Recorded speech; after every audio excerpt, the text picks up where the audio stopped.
Okay, thanks everyone. Thanks Rick for carrying this out, and thanks again to the poster presenters. The last part about this of this conference is always a special treat to all of us. We always have a panel discussion at the end, and this year's panel discussion is going to be on analytics in the NFL, past, present, and future. And so we've assembled a great panel for you, and I want to first introduce the moderator, who will then introduce the panel. The way this is going to work is it's going to be an hour-and-a-half long panel discussion. First 45 minutes or so will be carried out by the moderator, and then we'll open it up to the floor.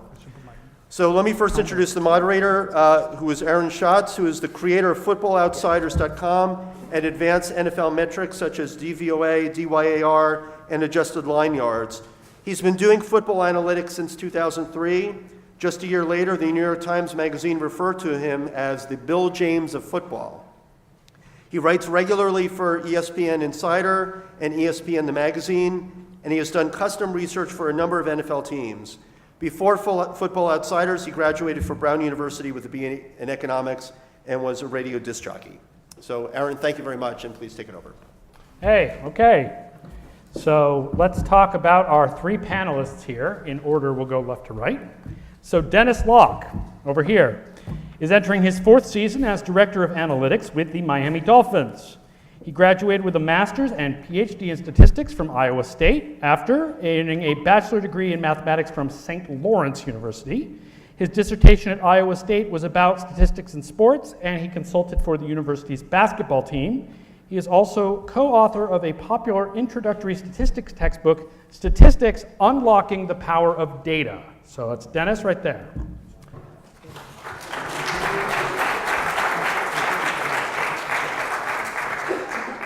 Sandy Weil, not wearing team colors because he represents so many teams. He is the Director of Sports Analytics for Cranky Sports and Entertainment. So his role is to facilitate and grow analytics across all of the Cranky-owned sports properties, working with the Los Angeles Rams, Denver Nuggets, Colorado Avalanche, and Colorado Rapids. His Colorado-based group is primarily focused on personnel and roster management sides for those front offices.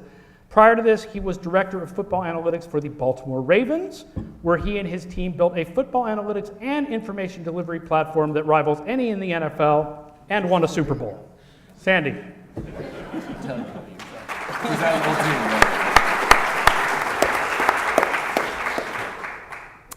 Karim Kassam received a BSc in electrical engineering, a master's in computer science, and PhD in social psychology from Harvard. He graduated in 2010. Then he spent 4 years on the faculty of Carnegie Mellon University in the Department of Social and Decision Sciences, was Senior Director of Applied Analytics at Legendary Entertainment, then joined the Pittsburgh Steelers full-time in 2015 as Analytics and Football Research Coordinator. I probably also mispronounced your name. Is it Kassam? Karim Kassam. Karim Kassam. Kassam. Yep. Vowels can be tricky. Just ask anybody from Chicago. Okay. So I just gave a little bit about backgrounds here, but what we didn't talk about is sort of how you ended up working for an NFL team, whether they came to you, whether you went to them, what they were sort of looking for. So I'm curious from each of you to start with, since we have a lot of people here who I'm guessing would like to work for teams eventually. Tell us a little bit about how you came to work in the NFL, and we'll start with you, Dennis. All right, so I guess kind of start at the beginning. You know, I first got interested in sports analytics, I think, when the book Moneyball came out the summer after my junior year of high school. And so I'd always kind of had affinity for mathematics, and I'd always wanted to work in sports, and so that book kind of showed there's this, intersection between the two where you can use mathematics in order to work in sports. And so I got interested then. I think my first statistics class was that senior year of high school. My first project ever, I looked at the correlation between various statistics and wins in a season for NFL teams. Groundbreaking result. Turnovers and third down is very important. But after that, I went to St. Lawrence, as Schatz alluded to there, and I got my bachelor's degree in mathematics. While I was there, I worked with Dr. Michael Shuckers, who I think a lot of people in this room know. What you may not know is I take credit for getting Shuckers involved into hockey analytics. So I'm taking full credit for that. He hadn't done any projects before he started working with me there. He started working for you. Working with me. Okay.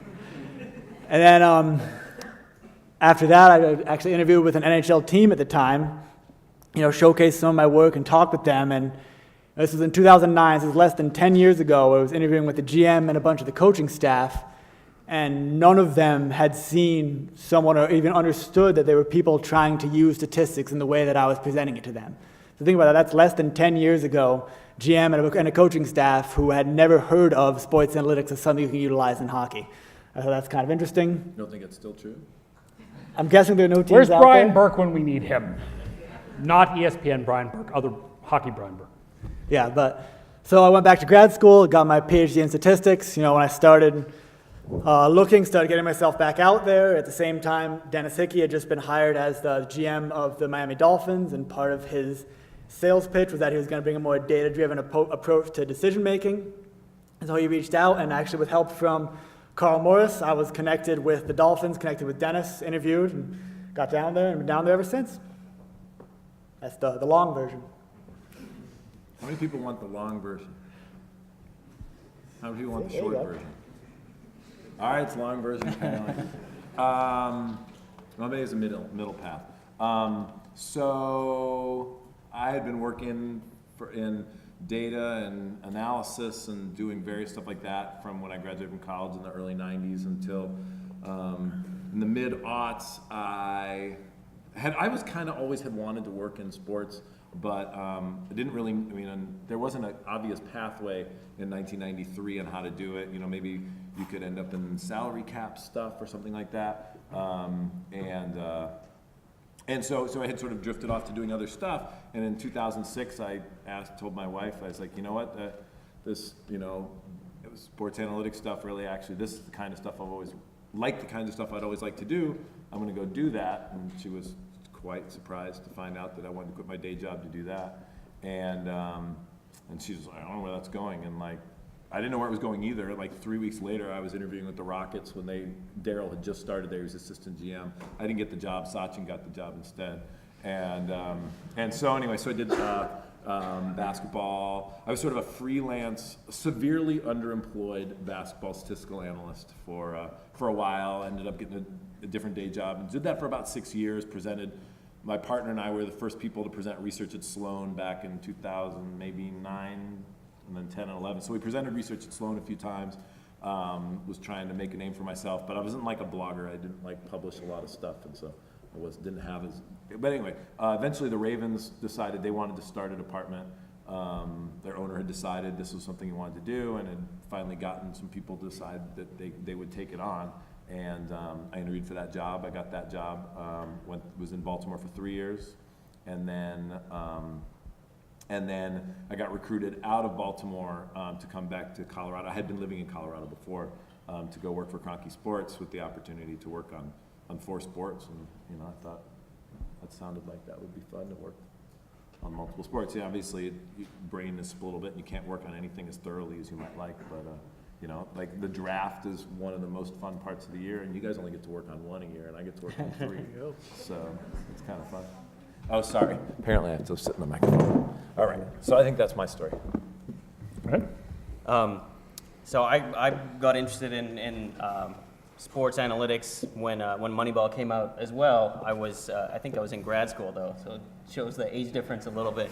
I was in grad school here, and I found websites like Aaron's website, and I was just kind of interested in stuff, and never really thought that I would get a job in sports. Like Sandy, there's no obvious path.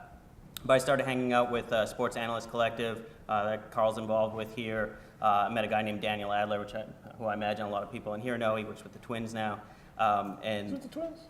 He's with the Gone to baseball. He's gone to No, baseball. he's a baseball guy. But Daniel was the analytics coordinator in Jacksonville for a while I was at Carnegie Mellon, and he invited me to help with some consulting. And because of visa issues, I was doing it for free, but it was just fun to work in football, and the Steelers sort of found me through that. So Thomas Tull, who was the CEO of Legendary Pictures, big movie company, made Dark Knight, Inception. They were putting together a movie analytics group, which is based out of Boston now. And he asked me if I would be interested in it, and we talked about it, but he's also minority stakeholder with the Steelers. So I got to know him and work with Legendary through him, and then eventually sort of transitioned to full-time with the Steelers through that. So from what I understand, you can tell me if I'm wrong, but each of you created an analytics department with a team that didn't have one previously. So what were the challenges in creating an analytics department where none existed? And what are the challenges in communicating your findings to coaches and front office personnel? Keep going left to right. So Dennis, you can start.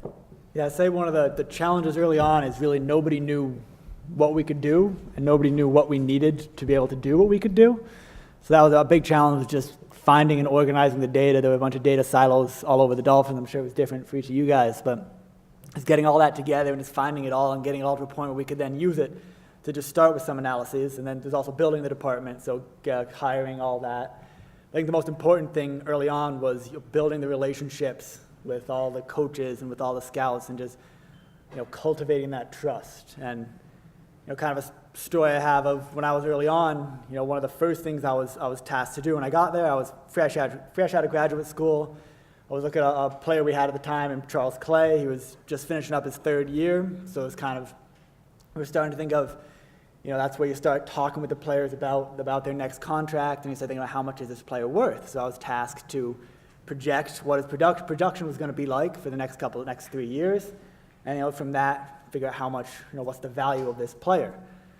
So I'm out of grad school, I'm proud of all this, fancy statistics that I know, so I'm coming up with this fancy general linear mixed effects model to project what Clay is going to be like for the next 3 years, and then, another, what I consider an impressive model to translate what that means in terms of the value of the player. This took a long time to get to. I got all of it together, got all my thoughts together, went to present to the GM, went to present to our salary cap folks, and I got blank stares and limited interest. So I was a little bit discouraged. I was very proud of this analysis. So I kind of went back to the drawing board, and instead just went back and looked at who are some players that were similar to this guy historically. So I found 5 tight ends who had similar characteristics and had similar stats for their first 3 years. Looked at what money did those 5 tight ends get, and what did the rest of their career look like. So a much simpler analysis, brought it to them, and they loved it and immediately became a part of what we do to evaluate every new contract. And so there's very limited, advanced statistics there, right? I mean, the only really statistics you could think of is the nearest neighbors algorithm to find the 5 closest tight ends. And in reality, I didn't even use the 5 closest. I got a list of about 15 and chose the 5 that had the best narrative, that told the best story. And so from this, I kind of got 2 of the rules that I kind of go by. The first one being that simple and clever is better than complicated and brilliant. And especially early on, when you're first initially dealing with people who don't know a whole lot of what you do or what you don't have that trust with them yet, come up with something real simple, just a simple, clever thing they can see in the beginning so they can see the whole process. And then as you get going, you can get more complicated, get more brilliant, if you will, and get more advanced statistically once you have that trust. And you don't have to show them how the sausage is made. They can just trust your projection. And then the other one is that the story is more important than the analysis.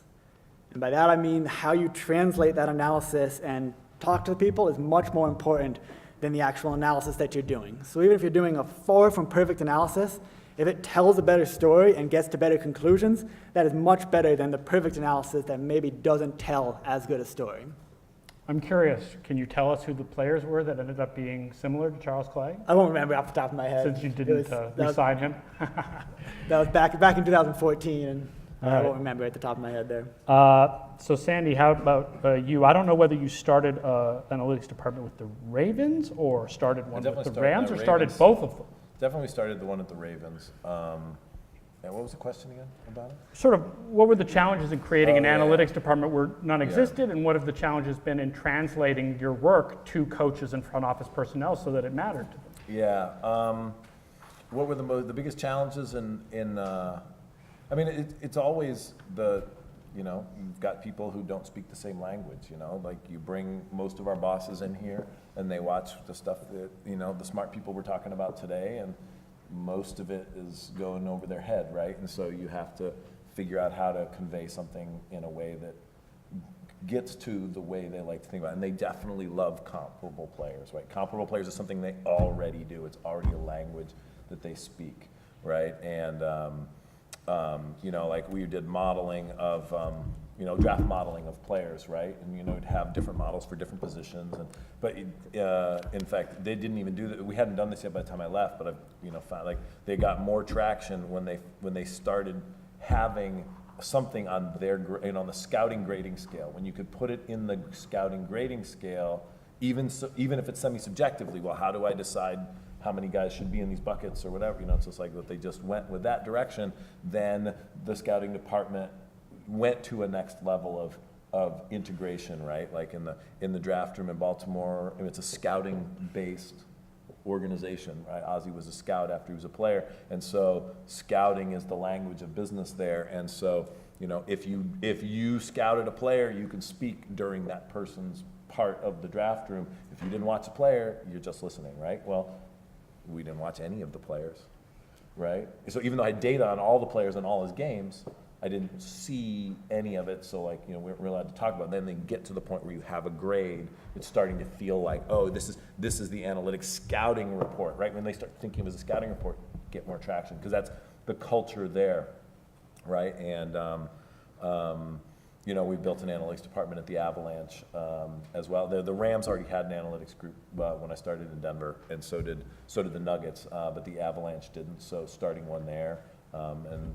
you know, it's just trying to figure out how to speak to the people that you have to speak to, and then, you know, and we're in a weird situation where, you know, we don't have time to work on all the problems, so we only work on a limited set of certain kinds of problems. So. We don't maybe have the same, like we don't have interactions with the coaches on our current stuff on some of those teams like these guys would have, so they have different stuff to say there. So I think these guys have covered it pretty well. It's interesting, the two questions side by side, because a lot of ways the challenge of starting a new analytics department is the communication problem. And as Sandy's saying, there's a language, and in some ways it's funny because you're talking to coaches and personnel people who have taken, you know, they may have taken one college statistics class. Many of them, when they're in college, academics weren't their focus. And then you have people like us. I never played football in college. I didn't even play in high school. And so it's almost absurd, the language barrier that's there for us to talk to each other. And it takes a while to bridge that. And you realize very quickly that it's going to be bridged by you learning about football and not them learning about statistics. And yes, that is the biggest challenge. If I think of what's the bottleneck for me doing my job effectively, it's communication and football knowledge 1 and 2, and statistical ability and programming ability are distant sort of 3 and 4. And it's similar to what these guys have said. You find ways to communicate in ways that coaches and personnel staff are already comfortable with. One thing I found right away, which I'm still it's kind of amazing, is that coaches are really good at having an intuitive understanding of percentages. If I say, you know, the Dolphins run this play 95% of the time, they know in a way what 95% means in a way that most people just don't. My colleague, Baruch Fischoff at Carnegie Mellon, he once did a study and found that when people say they're 99% sure of something, they're actually 81% sure. You know, it's funny, but it's intuitive. But coaches, they talk about percentages and they understand percentages in this way. So like, here's a language of communication that we share that I could use right away. Actually, I'll flip my questions around because that sort of gets to one of my questions here, which is, how has your time working in the NFL changed the way you see NFL coaches and front office personnel and how they think and communicate? That you did, you know, in ways that you didn't necessarily know before you were working with them. So that's, you know, that's something that I didn't expect. I'm not sure of other ways that there were a lot of changes. I think I had an expectation, and when you're in the building and talking to these people every day, then some of it becomes more real. You know, what they do is extraordinary in a lot of ways. Most of them work exceptionally hard, and they're really smart with football. One of the reasons I fell in love with football is that, you know, when you get past the athleticism and whatever, like, first draw of the game, there is this chess match, and it seems like the more you learn about football, there's another kind of complicated layer, and you never feel like you unlock it. And when you're in the building for a couple of years, it keeps on happening. And there's, you know, there's new levels of this strategy, this probabilistic strategy of calling plays, running plays, and you really appreciate the intuitive understanding that these people that have worked in football for decades oftentimes have.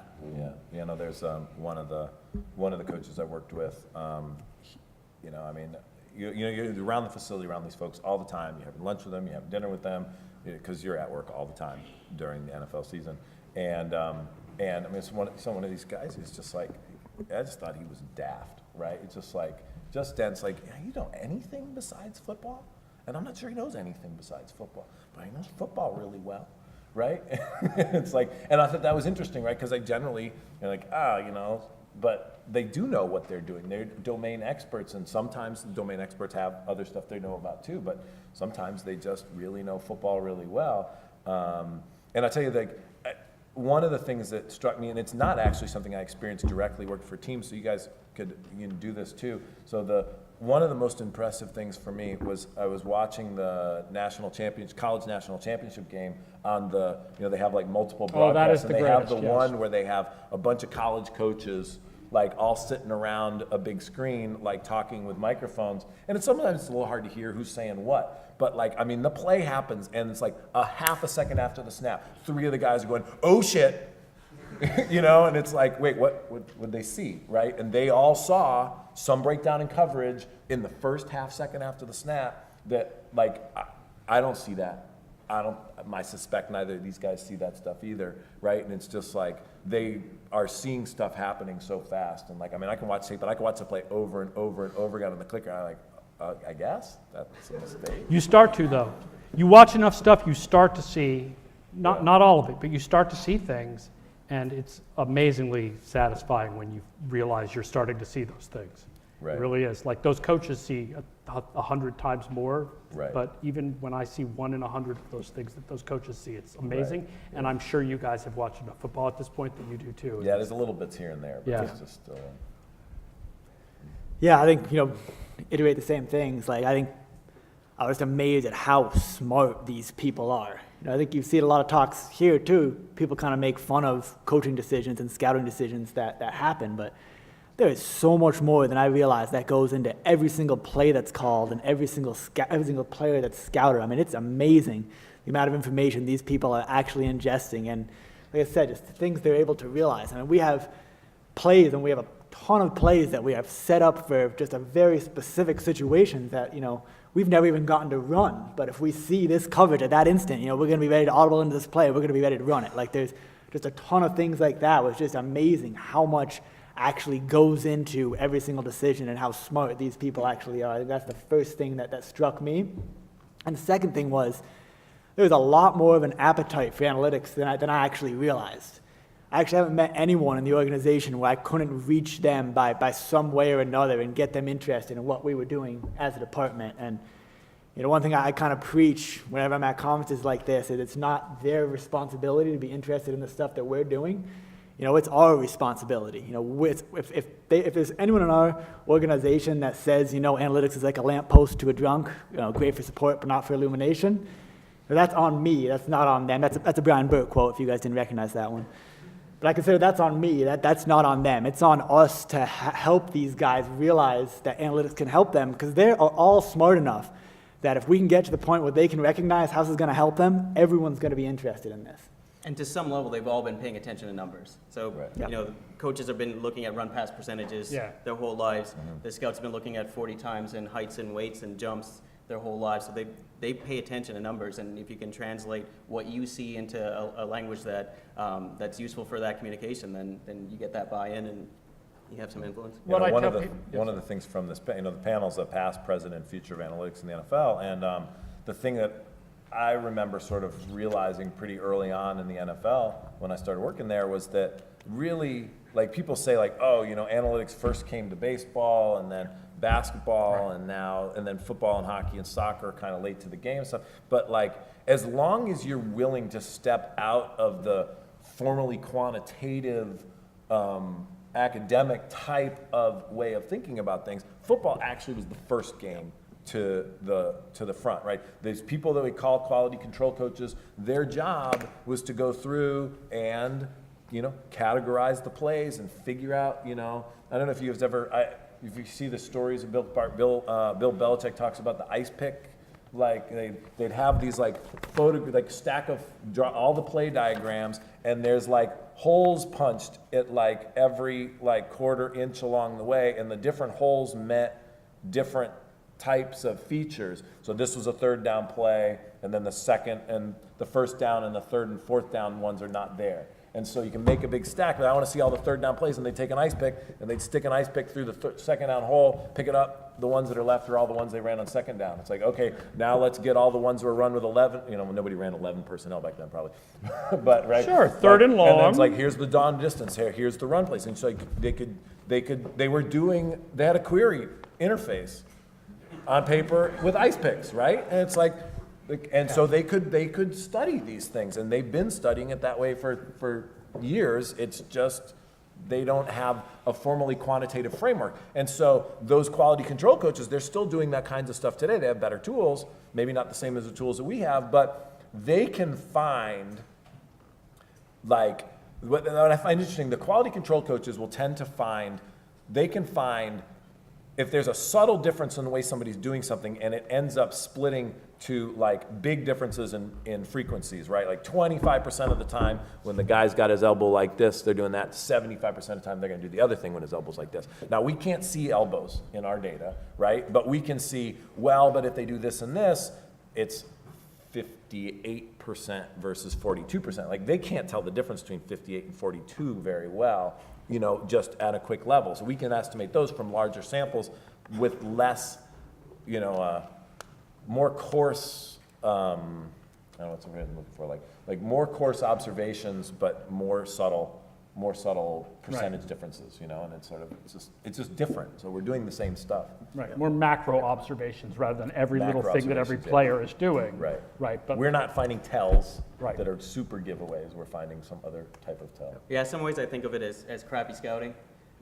It's same on the personnel side, that I can't see as much as you watch a player on film and you can see aspects of his athleticism and how he wins in college and how he might win in pro in a way that you can't get with any sort of charted numbers that we have available to us today. But I can do an analysis of every college player. So you get that broad Every college player swath, and all their plays. And none The of them are scouts have seen 3 games, and we Right. saw something about 12 games. Yeah. Yeah, a scout can learn more from watching a play in 10 seconds and the best possible analysis of that play, but we can analyze 1,000 plays in 10 seconds. Right. Let me flip it around then and ask then about not you to the coaches, but you to the outside. How cognizant are you of sports-related studies being done by statisticians in academia? And how relevant is outside research, like some of the things we've seen today, to your work working for teams? I mean, I'm not as aware as I should be. They saw stuff up here today that I was like, make some notes about that. Probably should look into that. Looks like that is a technique. I hadn't heard of that. And so there's definitely a place to still need to be able to figure out this. And maybe it's just because I'm not particularly, following the academic literature. I mean, I certainly am not. And so there's certainly a place for that. But yeah, I mean, we all only have certain things in our toolboxes, right? And so it's either are we going to grow our toolbox or is our toolbox going to stay stagnant? And certainly the field is moving in terms of, as computing power gets greater, like things that were intractable problems 5 years ago are now tractable problems. And so, obviously if we went to graduate school 20 years ago, the world's changed since then. So we definitely have to keep up. And these guys are younger than I am, so they probably have better toolboxes. I review for Journal of Sports Analytics, and I'm sort of plugged in at least a little bit with Sports Stats Twitter, so I'm aware of a bunch of stuff. The things coming up that are relevant, to be honest, it's a little bit rare, and it's a theme that's come up in a lot of the talks today, is that the quality of data, public data for football versus private data are very different. So it's hard to make a really big insight that people inside the building don't already know about. Do you have anything to add? Yeah, I would agree. I mean, I think the fact that we're here and everyone else that's here working professional teams actually probably makes us more involved than the average person with a professional team. And I would add that we have, on analysts, we have hired Max Mullitz, who one of his jobs is literally just to look at all the stuff that's getting out there. Yeah. Like he'll look at all your stuff with Football Outsiders, look at everything Alamar's group's doing over at ESPN, look at JQAS, JSA. What part of his job is. You have somebody that's part of his responsibility. Just to see what's out there, and he'll review all this stuff, and then anything he thinks is worth sending on to me, he'll send it along. I'll add, by the way, that this is also a problem for those of us on the outside in the media. I will see something that someone sends me from an academic journal and be like, we just did that 6 years ago. Did they not know that we did? And then I'll write something, or Scott Kazmar will write something, and someone will email us and be like, did you not know that some professor from so school did that same thing 3 years ago?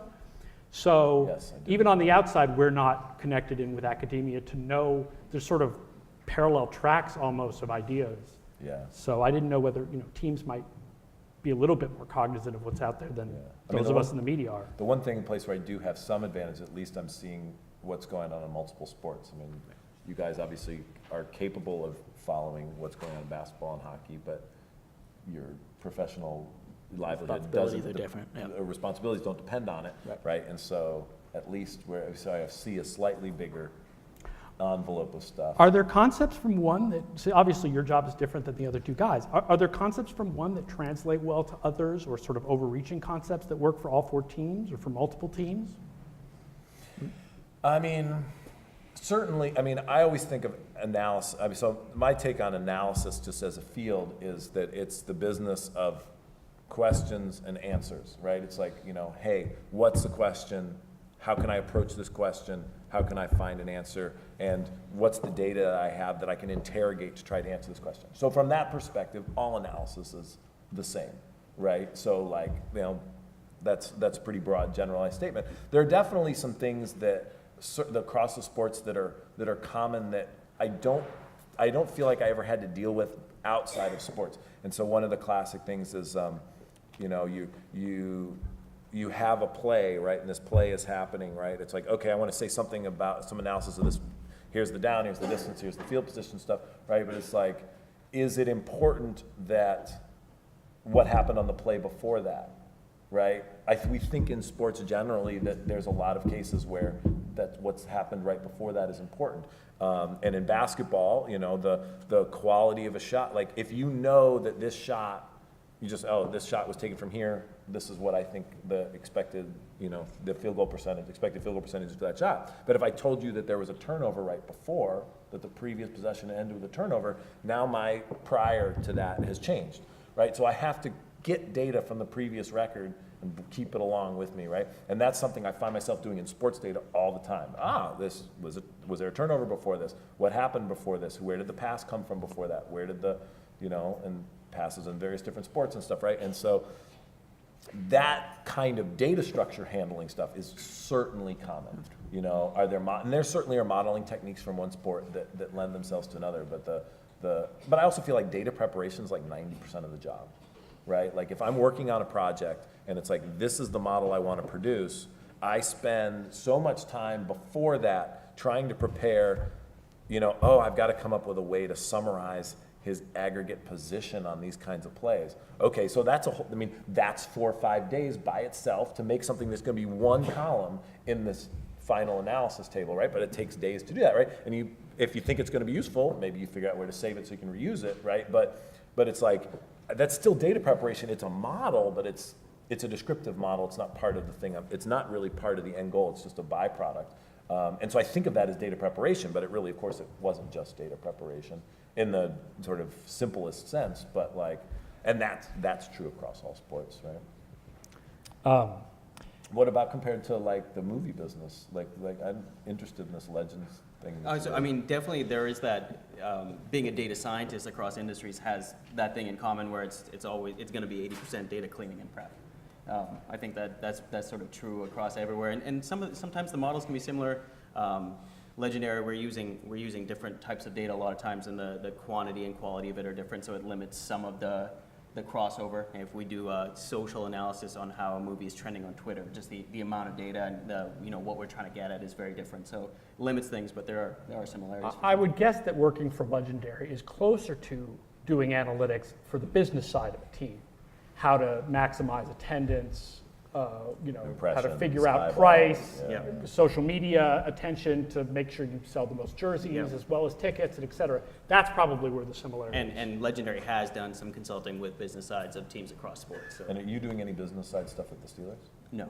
Do you do any business side stuff? No, I don't do any of the right. I would add too that a lot of our final goals are the same. Like maximizing the value you get out of the draft. For instance, here the winning poster is something I'm literally going to take and probably implement with the Dolphins. I thought it was fascinating to look at this.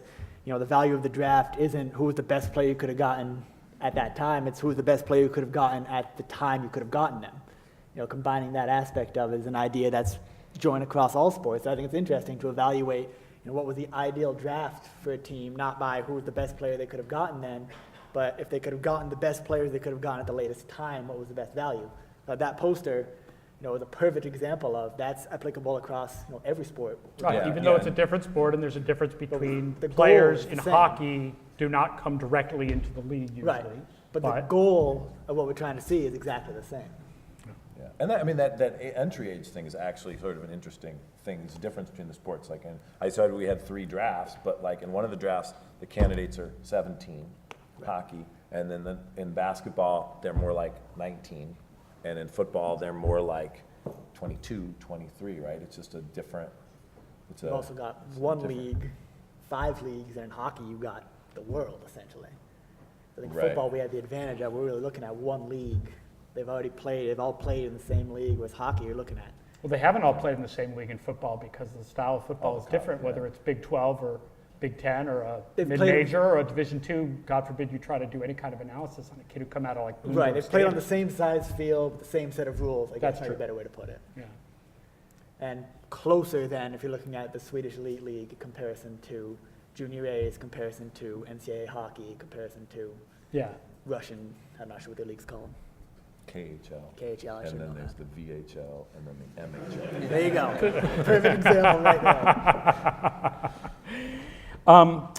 So what are your thoughts about the next-gen stats, the data being produced by the chips and player helmets and pads? How do you think movement tracking is influencing analysis? What kind of approach do you need to make sense of that data? Where do you think that can take things? Obviously, we saw a really interesting paper here about some ideas that didn't have that data, but were sort of along the same lines. What do you guys think about that stuff and what can be done with it? So I think one of the big Does boom. everybody know the status of tracking data in the NFL? Does anybody? That's actually a good point. So just to give you guys all a primer on it, the NFL started putting chips in the shoulder pads of the players in 2014 or 15. 14, I think they did a couple of pilots. Yeah, there were a couple of teams states. were pilot programs. So, and then in 15, they got it installed eventually by the end of 15 everywhere, but it was sort of being installed during the season. So different teams had different numbers of games. And then the idea we thought was that we would start getting the data for everybody like they do in the NBA, but the competition committee is worried about, cost overruns, competitive imbalance and various things. And so for now, we each get only our own 11 players from our own games. We don't know what any of the other teams are doing, nor do we know what the people on the other side of the ball from us are doing in our own game. So when he was, if you were in the talk on the spatiotemporal defensive player stuff, this idea that you could, this guy was going this way and this guy was tracking him. Only problem is I only know one, either that guy or that guy. I don't know them both, right? So like that stuff, we can't do that stuff yet. So that's the current status of where we're getting the data. This is the second year, this current season, of our getting our own 11 for that data. So sorry, go ahead. No, that's good. Yeah, that's a great point. So for what we can do right now with the tactics and with the player evaluation using the player tracking data, it's pretty limited. Right? I don't know if you guys are doing anything. We're not doing anything in that regard at this point. But I think where it's very useful from our perspective is in what I think is the next big boom in sports analytics is sports performance and getting peak performance out of the players and injury prevention. So we're not just having the zebra tracking data from the game. We also have catapult tracking the players, every movement they make in practice. We have all sorts of other variables coming in on the guys. So I think a big thing we're getting from this tracking data is what is the ideal way to practice to get ready for the game. I think that's the huge thing that we can have right now, in my opinion. I think the tactics is important, the player evaluation stuff is important, and that'll come down the road. But I think right now, at least where we're getting a big use out of it, is in the sports performance. How can we get peak performance out of our guys aspect of it? That's it for us too. So our strength and conditioning staff use the data. They'll gauge Monday, Tuesday, Wednesday workouts based on a player's workload on Sunday. They can look a little bit at how a player might be coming back from injury depending on how fast he ran on Sunday, and we'll use it that way. But in terms of the tactics, the type of stuff that Carl presented, it's unclear until we get the data, what it'll look like and what we can do, and it's hard to spend a lot of time investing in that until that day comes, because we don't know when it's going to come. And it's an open question. It's an interesting question. What will come of it, right? So with basketball, it really feels like tracking data changed the game. It changed the way people play the game. And football, could it? Maybe. I don't know. I don't know how it would. It'll be interesting to see going forward. You wonder whether in football there might be even the ability to, I've read stories about, they show LeBron James when you take a shot from here, it's this percentage. When you take it from here, it's this percentage. And he's like, okay, well then I guess I want to do a certain thing differently. And you wonder whether could you ever get to a point with football players where you said, you want to run, this, you want to, you want this kind of a launch on your route rather than this to try to avoid press and actually improve the way they play based on that, rather than just showing it to coaches. Yeah, we might be able to see that opposing corner, he has trouble turning right versus left, and even though he's lining up on that side, maybe out routes are good this week, something like that. Yeah, definitely possible. Yeah. What is the value in charting data produced by outside companies? Pro Football Focus, Stats Incorporated, our partners at Sports Info Solutions. What's that value to you, and do you think that the next-gen stats data will complement that or replace it? I guess I would say, within house, we have a very robust data that we create for our own games and for select other games, but we don't have nearly the staff that can produce and get all the variables that like a Pro Football Focus can get from every game, every week, and to us by Monday morning. And to me, that's where the huge advantage is they have the staff, they have So the you guys people. are not a PFF client? We are a PFF client. You are a PFF client? Yeah, so PFF can get us this data set of Yeah. And so- every game from every week, Monday morning, with a robust set of variables that we just don't have the staff to do in-house. I don't think any NFL team has a staff to do in-house. You guys may be able to correct me on that, but Well, not that I know. so that's where the real advantage is. We can't have a big enough staff to chart everything from every game. We can do our own games pretty well, but where the big advantage we get is we can get everything from every game from these outside companies that then. I've often said, and I'm going to guess that all three of you would agree with me, that a team will always have better data on its own players than any outside company would. The problem is having data on the other 31 teams. Exactly. Certainly we have the capabilities of generating, but the quality of the data from that perspective, generated from our own data, right? It's our own coaches doing their own thing and the way they do stuff, right? So there's a different level of subjectivity going on in there, right? And there's coaches who prefer certain guys over other guys, right? So their personal biases boiled in there. So I'm not sure I would necessarily say that our own data that we have on those guys is better, right? It's just different, and it may be more specific to certain types of questions. And then the part of the question we were talking about, like, will it replace it? I mean, I certainly could imagine it could, but they'll have to provide us with that same set of stuff, right? Because there's lots of things from PFF that we have learned to come to rely on. And the interesting thing about PFF is that they got famous, they're well known for their grading piece of it. But I mean, I'd say that 99% of the value that we get out of their data is not the grades, right? It's all the other stuff. It's metadata about what did that guy do on this play? What did that guy do? Now I want more of that. I want like the kinds of stuff in the, what was the guy doing in coverage? Who was he mirroring? Or was he playing in attack mode, or was he playing in surveillance mode, right? Like that kind of stuff would be great. I wish I knew more of that stuff. And so eventually that data ought to be able to produce more of that stuff. But until that time, they'll have to be complementary. Yeah, the charting is incredibly valuable. Dennis is saying by Monday morning at 9 a.m., they're for 16 games, 70 plays a game. They're saying who was playing slot receiver and was he on the ball or was he off the ball. There's a lot of information that's in there. And much of that should be possible to get from Next Gen Stats if it was all available.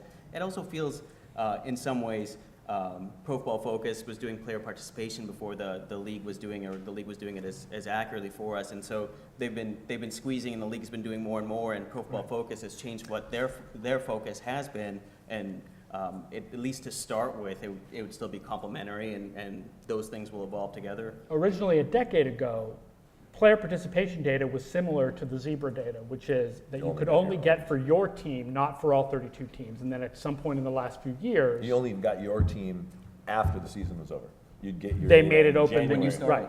right. No, that was, I think they had been giving everybody everything for like 2 years. Like 2011, I think, was the first year maybe. And so once the team started to buy it, they like, okay, well, we'll just give it to everybody. Yeah. So you should all consider Sports Info Solutions, by the way. Matt Maticherian will be calling all of you. No, I've already discussed with Matt. The thing I told Matt, that I tell all these data providers is, again, like, you get me better data on coverage, and we'll write They're you a working on check. it. How do you handle doing analytics for positions that have no or almost no standard metrics, such as offensive linemen or safeties? One big advantage I think that I've had, so that, the Steelers, they've known as a stable organization, and I think of it as like they tenure the head coach and general manager.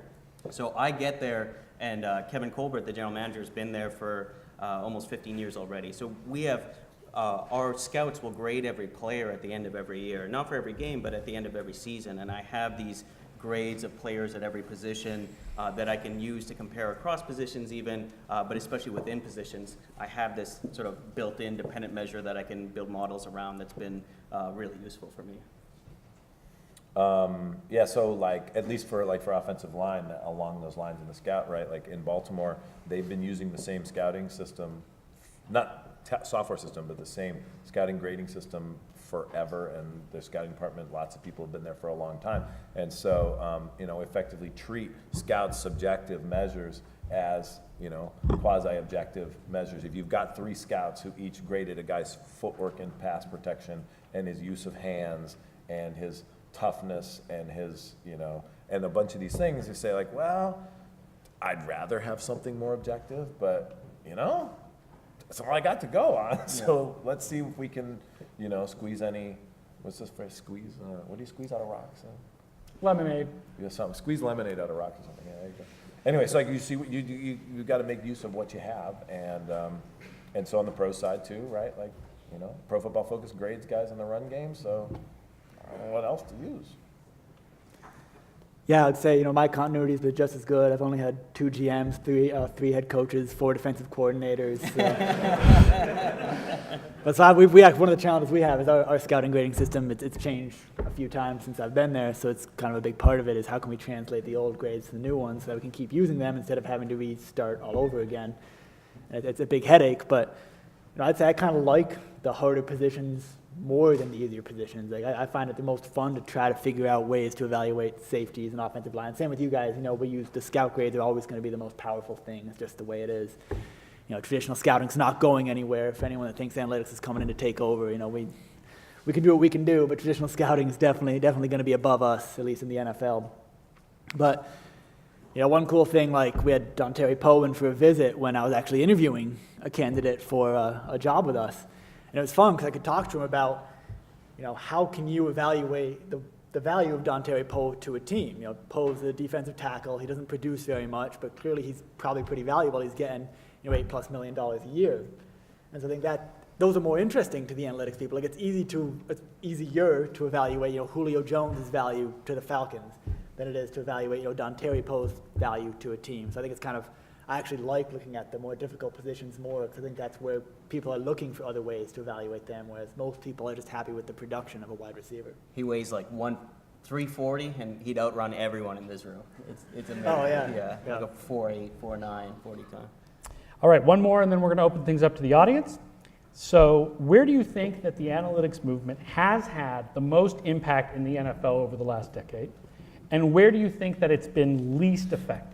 And by least effective, I mean in an area where analytics has done some work. So not like long snapper technique, but something that analytics people do babble about a lot, but it hasn't had any impact. And then something that analytics people do stuff with a lot that has clearly had an impact.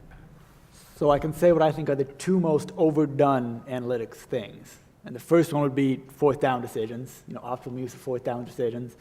And the second one would be using combine metrics to predict the value of that prospect. Not that those aren't good things to do with analytics, but it's like I assume you guys get like some kind of report on just in your mailbox once a week or something from somebody, and half the time, if not more than half the time, it's either 4th down decisions or predicting draft prospects. I'm glad they're not sending you the new version of quarterback rating because that's what they all send me. Oh yeah? But how much impact do you think those things have? People can keep doing them over and over again, but the question is, has that actually had an impact on how teams think of things?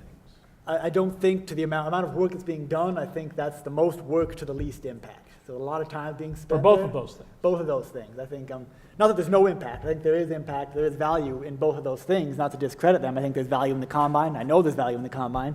I know there's value in optimal fourth down decision making. I just think it's relative to the amount of time that's being spent on them, not the optimal use of value. I have a nominee for the should have had more impact but hasn't, and that's probably either the two best pieces of football analytics research have done is either Romer's paper on going for it or Massey Thaler on draft chart value stuff. I mean, those are well done papers by those are really great papers, and I mean, some teams still trade up in the first round and give away multiple draft picks to go up and get, first overall pick quarterbacks.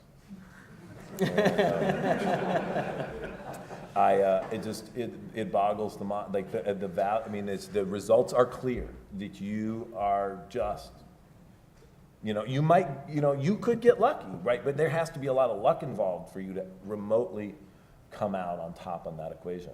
If you're in the draft and there's the guy that you can't get, tough shit. It's cool. Eventually you'll have a 28-3 and a lead and the luck will run out. I think it's tough to state like this is the biggest impact. Some of the examples we've been coming up with having comps for a free agent.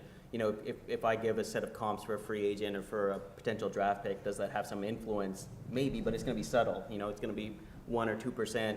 Where our job is probably to make information flow a little more smoothly within the organization. And is there one spot where that's have a big influence? I don't know. Like a bunch of spots where it has a little influence, that's probably more likely. Is there anything else that you guys feel has had a lot of impact? I mean, I think that when I started in 2012, the only metadata we had in the video system was the basic stuff the NFL gave, and we built our own logic to export what we wanted to get out of the PFF data and to get it into our video system so that the coaching staff could quickly sort and get something way better than the ice pick stuff. And since then PFF realized, this is what we have to do. So they've made a set of tables that automatically connect your video stuff. Now those things are not team specific, right? They're generalized, right? Here's the personnel formations, here's various other things about those plays. And we had put in our own terminology for, we had written logic to figure out what the offensive formations were, to put them in there, what the defensive fronts were. So we don't have quite that level automatically coming in, but I think that has had a lot of impact. Now, where does it have impact though, right? It's like, it doesn't keep the quality control coaches going home any sooner, right? It just allows them to get farther into what would happen, I imagine, is that you'd get to the end of the week, middle of the week, some coach is looking at something and he says, it's the 4 games I've looked at, it sure seems like all 4 times that they did this, they did that, right? And so they're like, is this real though? Because they can only carry so many things forward to the players. They don't want to go tell the players something that turns out to be spurious. And so now instead of trying, I guess, do I have to watch the other 8 games before that? They can say I can just go get all the third and mediums with this personnel grouping on the field and trip set to the, the 3x1 or something, and they can just go look at that smaller subset of plays. So they can investigate more questions more quickly. So I think that's had a lot of impact on stuff. Just being able to integrate that metadata with the video, I think has made certainly in Baltimore, those guys there were really good at it. Did you have something else you wanted to add? I think the one thing I would add is I think, if you had me ask me what I thought we as a department in Miami had the biggest impact, I'd probably say in the resource allocation field. So in terms of, things like the draft pick value chart, things like that, free agent strategy and things like that, I think that's a big one, how it's a good decision to give an interior defensive lineman $114 million and things like that. Well, I'm not sure about how that thing was structured, but you certainly got the best player. By the way, if I could just answer my own question before I open to the sides, I think you're absolutely right about what has had the most work done on it with the least amount of impact regarding 4th downs. We're all sick and tired of talking about it until somebody actually does something about it. I'll say what I think has had the most impact from analytics, other than the technical stuff like the ability to sort out video, Definitely. is running back salaries. because Do you analytics. think that was an analytics-driven result? I or do think you that there's that's been just some impact. market reality. I think there's been some impact. Yeah, I don't know. I think that the analytics people, not just myself, but others, certainly contributed to that discussion. Yeah, And that that's I true. think that there has been some impact on the idea that running backs should not be paid what Sean Alexander was paid 3 years into my doing this in 2006. That would never happen today. Yeah. And if you ask, like, what's a thing that analytics people have been talking about for a dozen years that has really been borne out? Whereas I think the expansion of the use of shotgun is not anybody listening to analytics people. I think that's just offensive coordinators right. figuring out what works. Yeah. I think running back salaries dropping probably does have some relation to analytics. Now, what's your opinion on drafting running backs high? I'm generally against it, but I would want to know how good they are in the receiving end. Uh-huh. Because I think what makes some running backs fungible, the concept of running backs are fungible, is often does not extend to their ability as receivers. The people who we think of now as the best running backs in the game are almost all, with the exception of Elliott, players who are among the best running backs in the game because they are so game-breaking as receivers, like David Johnson, Le'Veon Bell. Elliott and Ajayi. Ajayi is really good. No, didn't the guy say today that Ajay was one of the guys who was not good at catching? Right, so I'm saying Elliott and Ajayi. Oh, Elliott and Ajayi, yeah. Ajay, okay, I think Right. the other but, guy said, wait a second, just heard uh, the result on that. But even Ajayi demonstrates the don't draft a running back high thing because you guys got him later. People are always like, how can you say don't draft a running back high when you look at the value that Ajayi has to his team or the value that Le'Veon Bell, and you're like, okay, well, Le'Veon Bell was a second, and Ajayi was a fifth, and Kareem Hunt was a third, and it's just more evidence to not Jordan use Howard. a first-round pick on a guy, right? Jordan Howard was, what, a fourth or a fifth? I don't know. So, all right, let's open it up to some questions. Oh, do we have we're going to do a microphone thing? Be recorded for posterity. All right, let's do her first, though. Let's get her a microphone. You win. You go first. So on that zebra tracking technology, this year they said they're going to put it in the football as well. Is that data going to be withheld from you as well? Because they claim that the data moves in under 2 seconds to broadcasters and fans. They're excited about next-gen stats. Is the football on your team or not? 2 seconds to fans, 2 years to us. I think, did they chip the football last year? No, they didn't have it last year. This I think, just for Thursday games? oh, they did? Yeah. Okay. We don't even know whether that probably answers it pretty well.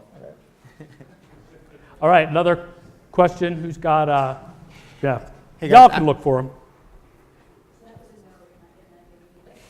We don't know. We don't know. We don't I know. have no idea. There's no imminent plans. How about this? But, Not like, tomorrow. Quite frankly, just to follow up on that, I mean, like, given what they're, we talked about this topic a little bit earlier. It's like, what are we working on with this? I mean, it's like, given that it's just 11, like, people always joke, like, football coaches hate distractions. And it's like, that data would just be a distraction. So for now, it's just like, you know what? I got plenty of work to do. I'm happy to wait until you give me all the data. So it sounds like you guys are working both on sort of the front office decisions, resource allocations you talked about, but also game tactics. What's your experience been sort of not being completely in one department or another? I would guess that your department's one of the few that's not clearly in one track or another. Do you find that a challenge? Are you able to sort of get credibility in one and go to the other, which carries over to the other side? Like, what's been your experience there? I think it's fantastic. Like, so I'm the only person that kind of works in analytics on the football side of the Steelers. At times it would be nice to focus a little bit more on one side or the other, but in a lot of ways it's nice to be able to interact with the different departments and see points where one side will help inform the other, and to get to be part of both sides of the football is like as an experience has been really good as well. It does make me a little bit different than most of the people, but we have people from the scouting department that all transition to quality control, so that's happened as well. So it's not completely unique.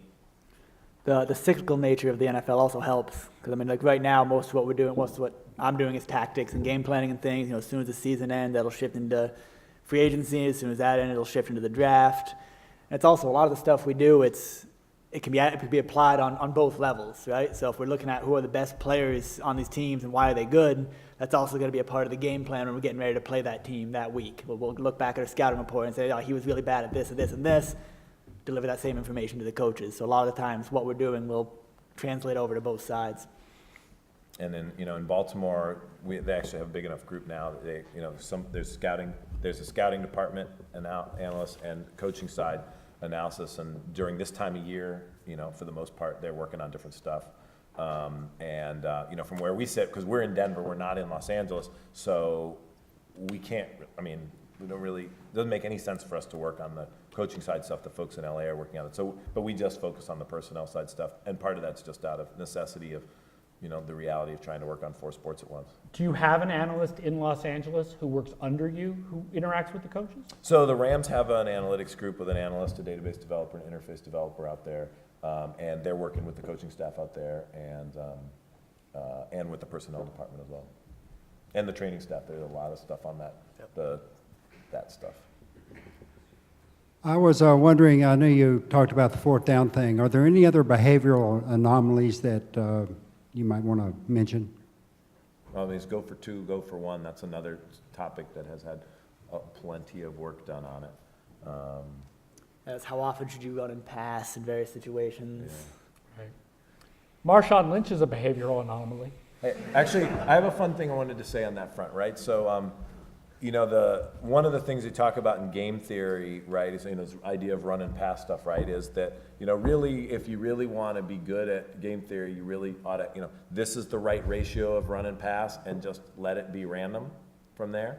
And I actually worked with a coach who I worked with him to figure, look, what might be the right run-pass ratios in these yard distance buckets, and then I would generate for him each week a randomly generated play call sheet that would have the right ratio of, or, up to, if there's only 10, right, you're not going to get the difference between 55 and 57, right? But the run-pass option, so I'd give him a blank template where it would, color-coded, and he would fill in run plays on the run ones and pass plays on the other ones, and he could actually call his game random. I don't know if that's a good idea or not, but I thought it was very, obviously some people was like, that's not what play calling's about. Play calling's an art, and it may be an art, right? So that's why I'm saying I don't know if it's a good idea, but I thought it was pretty interesting that this coordinator thought, like, hey, this should be a good idea. Play calling is an art, but you still have to have a set of paints before you can paint a picture. Right.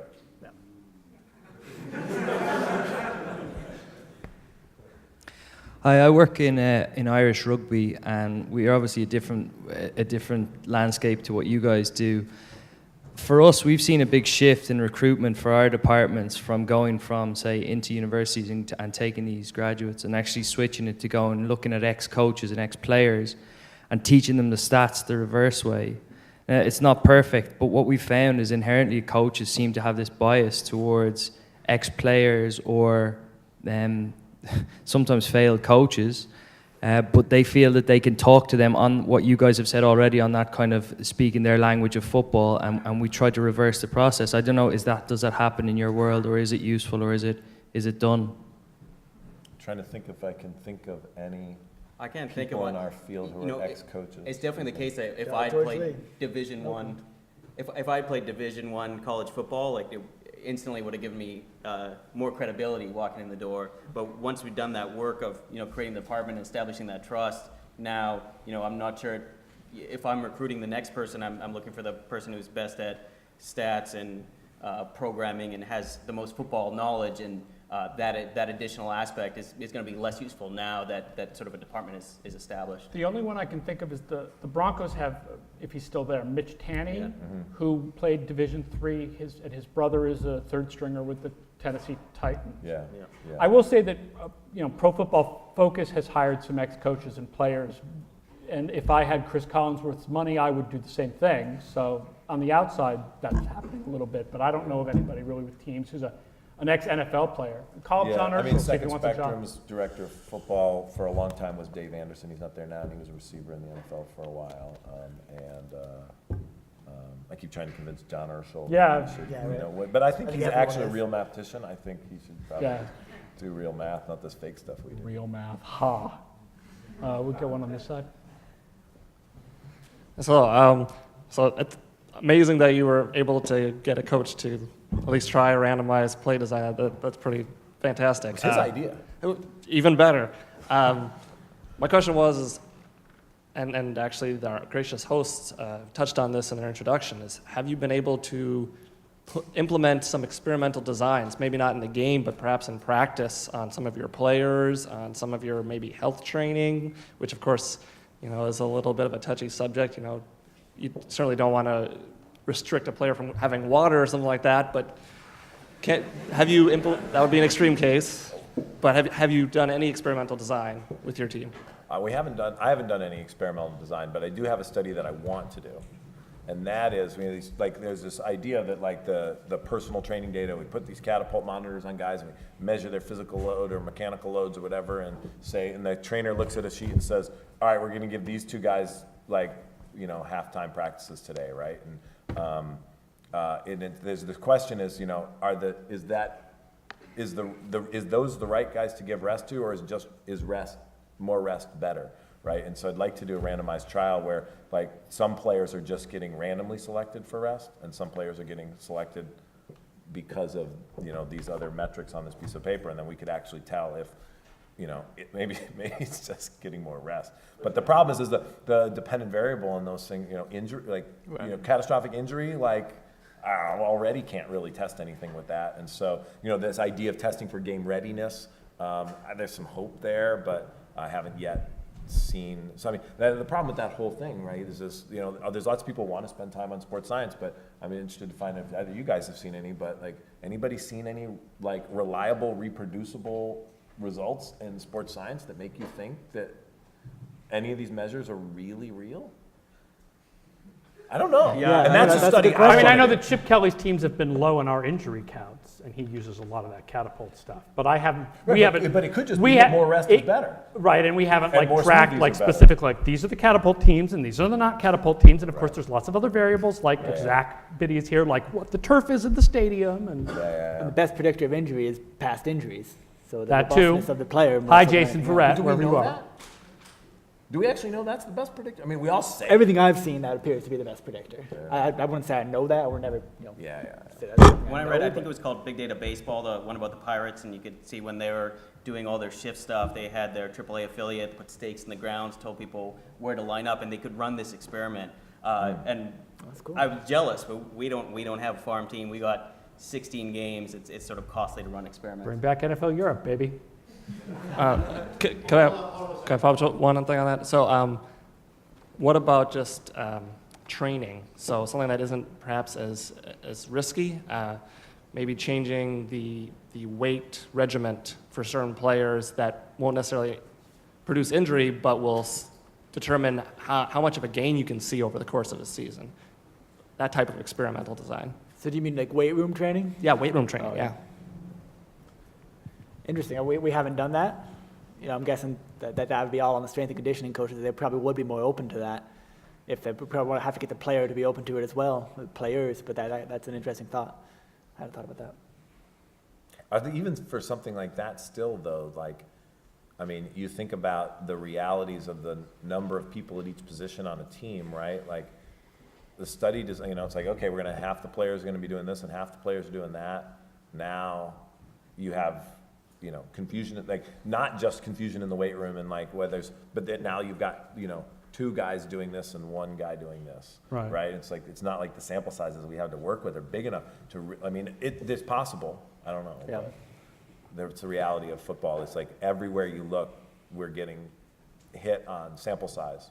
Right. It's just we've only got 16 games and we've only got this many plays and guys are coming and going and there's all this different situational stuff that you got to control for and it's just. Plus, if you're working on the back end of the roster, that's going to change so much over the course of the season, and it's tough to keep something consistent. Right. and Yeah, get so there's only consistent 40 odd results guys who for- are actually there from and those are training the- camp to week 16. And those are the guys you don't want to be running experiments on, right? You want to run experiments on. Yeah, so it's which of these do we think's better? Well, maybe that one, but let's put all our best players on that one, and now you're screwed. So Interesting. it's a good idea, though. Yeah, I like the thought. I know that this is somewhat of an overworked question, but I think Harry gave a presentation earlier today on the 2-point conversion.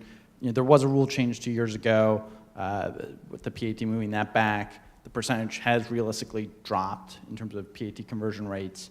And at least last year, the Steelers were going for 2 quite regularly until the Cowboys, I think, prevented them 4 times over in one game. Then it stopped. But in terms of how that changes the calculus, like, do you see, like, over the long run, some teams have started going for 2 more often if you just see the total number of 2-point conversion tries every year. But do you see there could be sort of a long run change with this sort of 8, 8, and 8 phenomenon, or just trying to think about the expected points and adopting a risk-seeking strategy, especially if you're behind more often, sort of like Belichick sort of did in the Super Bowl. Do you think that could change sort of going forward? Go ahead. I think it's very, very team specific. I think it's hard to go by the expected points because the difference in expected points is so small that based on how good your team is at actually scoring from the 2 completely overrides the entire just average expected points results that you see. Like Pittsburgh was doing extremely well scoring from 2, and if they stopped doing as well, suddenly it's not a good job for them to keep going for 2 points. I think it's possible. I think we are seeing more aggressive now just because the field goal kicking is going in less often, but whether or not we'll see a full fundamental shift, I think we have to see a shift in the amount all teams are scoring from 2 to see a fundamental shift. I think it's more likely we'd see 1 or 2 teams kind of make a shift because they realize, wow, we're really good at this. We should be doing it more. Yeah, it depends a lot on personnel. It depends on the kicker too. If you're Baltimore and you have Justin Tucker, you're banking that 1 point. It's sort of that's going to change the calculus as well. 99.9.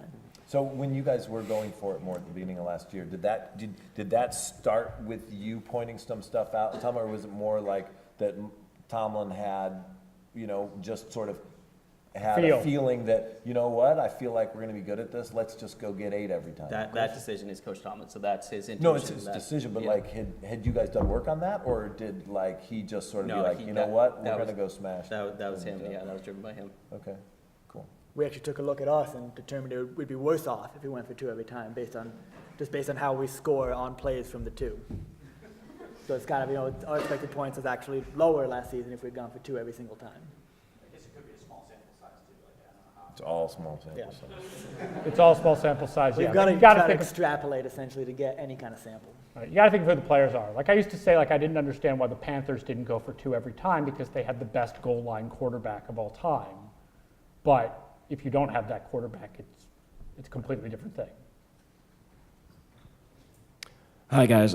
Dennis mentioned earlier that scouting, obviously, for obvious reasons, is a huge part of what GMs take into consideration, as well as coaches, when they come to the table and make their decisions. Do you think analytics will ever be held sort of on that same plane as what scouting evaluations do for coaches and GMs?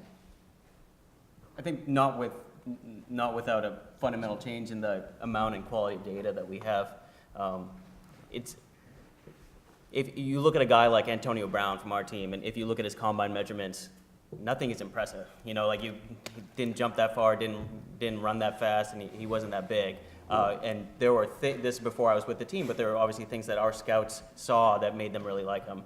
And I get to see him every day, and he does amazing things. So you can start seeing some of that now, but I still can't quantify it. But even you guys probably didn't have a first-round Yeah, grade on the guy, right? Like if you knew he was going to be as good as he was, you would, right? Yeah, got him in the 5th. Something like that, and I got him in the 6th round. But 6th, yeah. So, I don't. Yeah, I think that to agree that until the data is better, you don't see it getting to that point. In basketball, we have better data. And in basketball, player selection models they're really good, and they can be better than the scouts, but we're not there in basketball yet either, and so maybe. I don't even think the tracking data is going to bridge that gap to put it at the same level. But what's going to happen is, in our organizations, those things, the analytics and the scouting, they complement each other, and they'll continue to do so, and they'll complement each other in different ways as more data comes in. But I can't see a situation in the near-term horizon when analytics can outperform scouting in terms of a draft. If you drafted with your numbers right now, you'd be terrible. Well, and one thing I'd add that I think both of you guys would agree with is, as analytics, we're using the traditional scouting. Like I assume you guys are using the scout grades and the models that you're producing. I would also say that in some ways we kind of are on the same plane. I mean, think about like in our draft meetings when we're talking about a prospect. Every scout that scouted him will talk about him, and I'll talk about him as well because I am a scout that scouted him. I just scouted him in a slightly different way. One thing I'd say is, we're all very symbiotic, and our analytics stuff, the way it is right now, we're really only going to be as good as how our scouts are, as good as scout grades are. It's such a powerful part of what we're doing. Then we can just add a small layer on above that.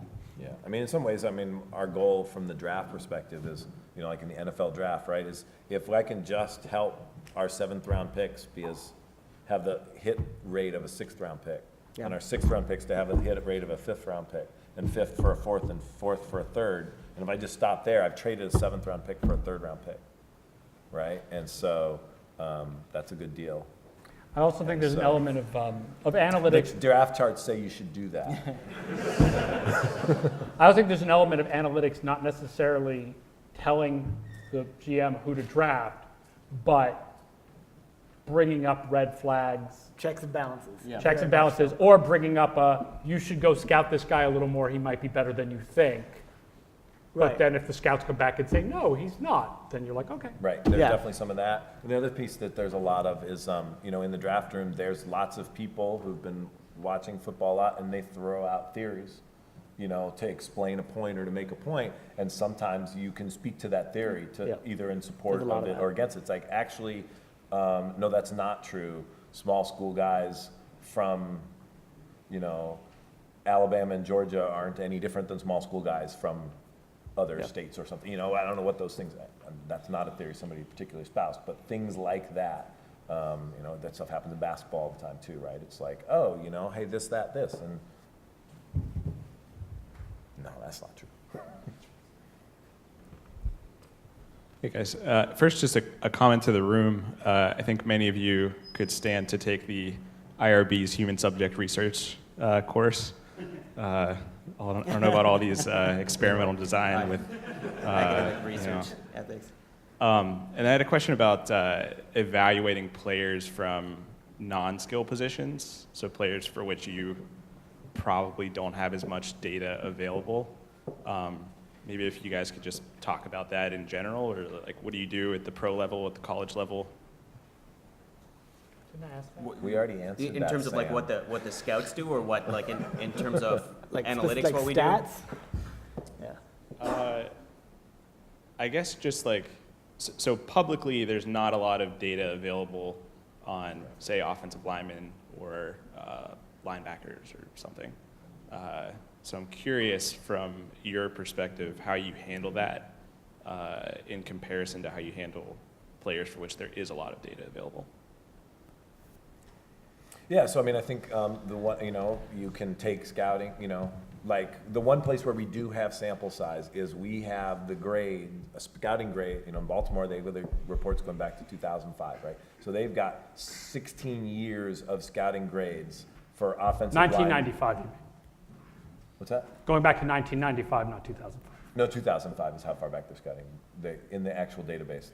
What happened before that is lost to. Oh, that's too bad. Lost on some, floppy drive somewhere. Go on, sorry for interrupting. But, so they've got years of, hundreds of college offensive linemen, some of whom succeeded, right? And so we have some sample size there, right? So you can work with that stuff. And then on the pro side, you can try to infer, right?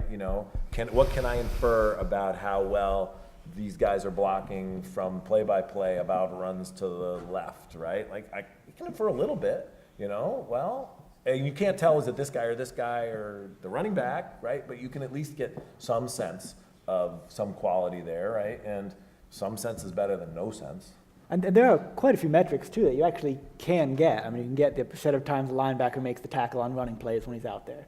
Percent of times the defensive end gets pressure on the quarterback on pass plays. Percent of times, it's somewhat flawed, but percent of times the cornerback gets it's complete when he gets targeted. And so a lot of that is too trying to figure out what of these are important, and then what of these are consistent from season to season for a player that switched teams and switched systems, and then from college to the NFL. Like the big part of it, well, the first part of it's finding these metrics that we think are important, and the second part is making sure that that's something that's going to be consistent. When we bring this new player in, either from college or from the Steelers, for instance, Lawrence Timmons. I mean, the same. You guys. I mean, you guys are doing the same kind of thing. On you don't know which defenseman was on the guy who was trying to defend a rush on a break-in, right? But you can infer that it was more often this guy or that guy, so you can at least give some credit to both defensemen around the ice. You can try that kinds of stuff. So it's like that. No comment. I don't think the Penguins really need to worry about what the Avs are doing. Anyone here from the Red Wings? Sorry.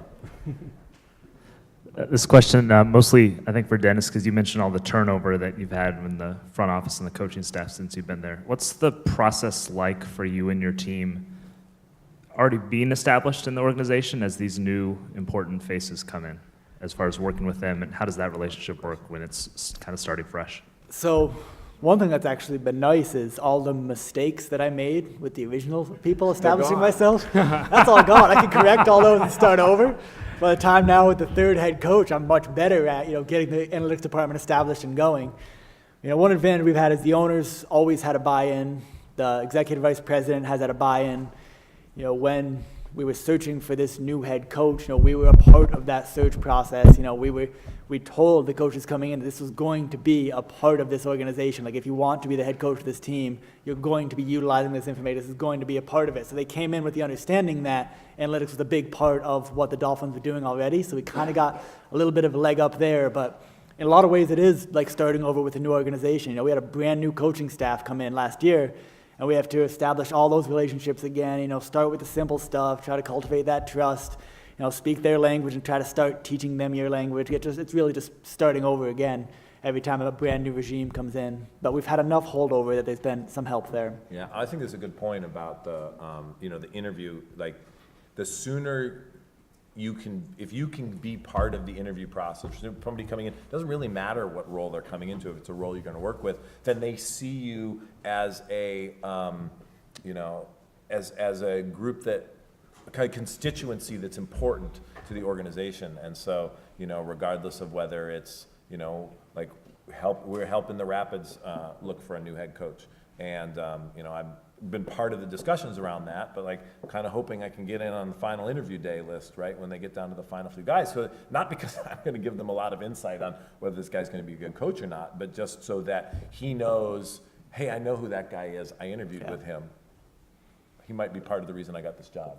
And that could help. Yeah, on that line, I got to speak with Coach Gase actually twice before he was hired, so that was fantastic for me, and it really got us hit the ground running when he got there, because he had a little bit more of an understanding of what we did while he decided to take the job, so he kind of knew what he was getting himself into. And I can always tell them during the interview, and I'm the most important person. Right. I've had zero new coaches since I started. We had one new quality control guy. You had two defensive coordinators? Two defensive coordinators, but one was promoted from internal. So all right. So in order to avoid having to build an IRB department, have you ever thought of looking for a natural experiment? And what it comes to my mind is, for example, teams started using jack machines for wide receivers in different point of times. Have you ever tried to use Teams started using what? The jack machines for the wide receivers? I still don't know what he said. Yeah, still. So the machines that basically put... Oh, the jugs machines. Yeah, jugs yeah. machines. Okay, gotcha. So have you ever thought of using quasi-experimental techniques to see how this has impacted? Right. Try and build causal relationships, for example, for how this type of training really improves or not? Yeah, I mean, I'm not aware of having done any of that stuff. But some of that stuff, we'll just bring it in and try it out. We probably don't need to run the experiment so much as try that machinery out ourselves. Last year in training camp, and this year a little bit as well, we had motorized tackling dummies. And so we've played around with those. So when those become available, you know, rather than go to the experimental route, well, we can bring that equipment in and test it out ourselves. Right, but I think the point is when those things come in, you got to get a way to get in front of it so that you could make an experiment on it if you need to, right? Because if you just start playing with it, then it's like, well, there goes that opportunity. Yeah. And I just, I don't think of any ones, but. I mean, it's tough. It's hard to quantify. Teams are using virtual reality now, but you know, we're not going to have the sample size. We don't know exactly who's using it. Even if we know what teams are using it, we don't know who on the team is using it. And you know, it might be 6 backup quarterbacks in the league. You don't get enough throws to do a thorough analysis. And things like the jugs machine, it's just whenever someone wants to go out there and catch some balls, they go out and catch some balls. No one's keeping track of any of that or anything like that. Like it's just. What's the alternative? If you don't do the experiment, then what do you have? So I know there was some concern about obviously when you're experimenting on people, you got to be very careful. But every medicine you've ever used has been tested in randomized trials. And the reason it's done that way is because they're concerned that non-randomized evidence isn't enough. And so eventually you got to figure out, if I don't do experimentation, then I'm relying on things that are less than that, and whether you ever get there. Right. The problem is most of those trials weren't done on like 7 guys, which is like the number of wide receivers you'll have when you have 6 on the roster and 1 on the practice squad. It's a very long-term game to start doing a lot of experimentation, and if you find something that's a competitive advantage, people are going to copy it right away. So you bear a lot of cost from doing that. I mean, I don't think anybody's arguing that we wouldn't be better off if we could figure out where to do randomized trials and real scientific method testing. But the reality is you're also trying to work with a coaching staff and a strength and coordinating staff, and everybody's got all the things they're working on, and they're, you know, that's not a good excuse, right? Like, well, but. And everybody's already pushed to their limits too, like yeah. All the strength and conditioning coaches, all the coaches, like no one's, you know, taking life easy where they're looking on more work. We want to get these experiments in here, so it's difficult. Even in preseason games, guys are fighting for their jobs, and the difference between, you know, being an NFL minimum or even a practice squad roster and not getting a job in football for a lot of these guys, it's going to be, you know, between $100,000 and $400,000 a year. So it's pretty big. It gets to the IRB issue of, you know, is it ethical to experiment on some of these issues? We're almost near the end here, but do we have another 1 or 2 more questions?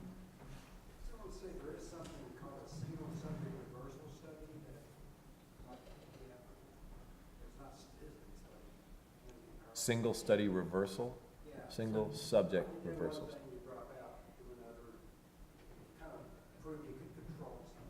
Huh. Right, so you use the jugs machine for 3 weeks and for 4 weeks of the season, then you stop using it, and you see if you get worse at catching, and then you bring it back again, and you see if you get better at catching again. Right, yeah. Yeah. Players aren't going to be very happy if we start randomizing when they get to use the jugs machine. Yeah, if they like it, we're not taking it away. Yeah. So, yeah, we got that here and that. There's two more questions from the top there, and then this fellow in the green sweater. And Sam wants another. Not Sam. What? You already asked one. Do you track information on players outside of games, and is that voluntary or mandatory? And if it's voluntary, you know, how do you promote the buy-in of the players volunteering to participate in that data gathering? What kind of data gathering? Whether it's like catapult data in practice, or whether you're tracking things, you know, whether players are reporting, you know, the amount of sleep they've got, or, you know, different pieces of information that are voluntary. So when they're in the building, so things like catapult, we can just put it on their pads. We can essentially make them wear it. We won't make everyone wear it just for a good faith situation, but we have everyone wearing it anyway. But for things outside the building, like sleep trackers and things like that, it's completely voluntary. You know, we would love it if all our guys did, but it's just the guys that want to have it in there. Just the rules handicap us there, or rightfully so, I think. I think talk. No, don't even want to record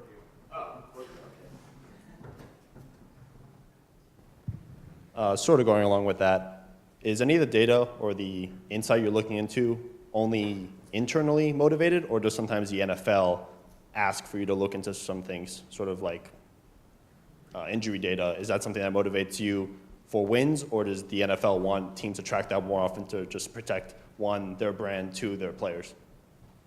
Well, I'm not sure I understand. Just win, baby. I'm not the first half of the question. They're definitely the NFL.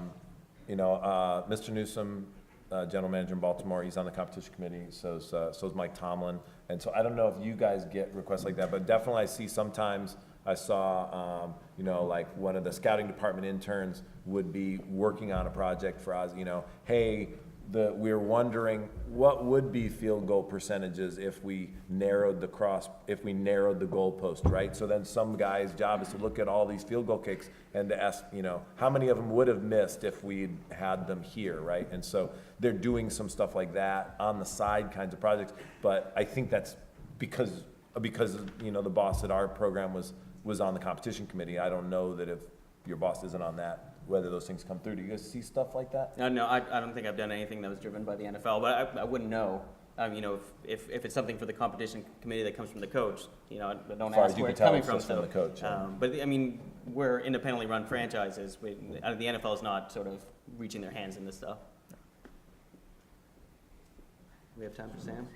Oh, do we have? You want one more? What was it? Bring up a microphone. That's what I said. What the hockey people think they want to ask so many questions. If and when you get the zebra tracking data for the past couple seasons and this season, what's the first thing you're going to do with it? And you have to answer in 5 seconds. I'm going to call our basketball people who help us with the same data. Yeah, I'm going to evaluate consultants that can help sort through it, that have already have some experience sorting through it, and figure out, where I'm going to get outside help.